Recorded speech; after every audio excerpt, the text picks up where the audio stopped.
Hi hello friends, welcome back to media talks. நான் உங்கள் Monika. What a fastest screen play. இன்றைக்கி வந்து பார்த்தீங்கன்னா எதிர்பார்க்கவே இல்லை. நம்ம ப்ரொமோவில் பார்த்த சீன்ஸ் எல்லாமே வந்து இன்றைக்கே வந்துடுச்சு. ஸோ இதே காஸ்டியூமில் அவங்க போயிட்டு ஆசிரமத்தில் வந்து அவங்கள பார்க்குறாங்க, வெண்ணிலாவை. அடுத்தது அப்படியே அக்காவுக்கு வந்துட்டாங்க. இன்னும் பெண்டிங்கில் இருக்கிறது இந்த ஒரு ட்ராக் மட்டும்தான். ஸோ எனக்கு தெரிஞ்சு ப்ரொமோ வரும்னு எதிர்பார்த்தா வருமா என்னன்னு தெரியல. எனக்கு தெரிஞ்சு அடுத்த ப்ரொமோ இதுவாக தான் இருக்கும் வந்துச்சு அப்படின்னா. நாளைக்கு எபிசோட் உங்களை காமிக்காமலே ஒரு நாள் போட்டலாம். நாளைக்கு மேபி ப்ரொமோ ரிலீஸ் பண்ணலாம். அது என்னோட கேஸ் படி நெக்ஸ்ட் ப்ரொமோ இதுதான்.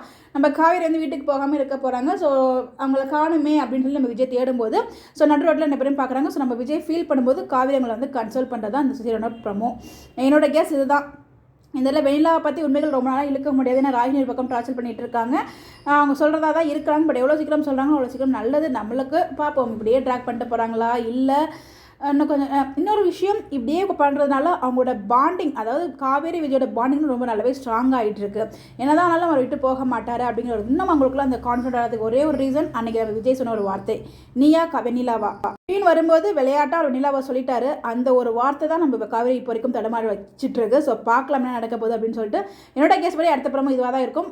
ப்ரமோ போடலாமே இருக்கும். எனக்கு தெரிஞ்ச அடுத்த சீன் இதுதான். அவங்களோட கருத்துக்கு மறக்காமல் கமெண்ட்டில் சொல்லுங்கள். Bye bye.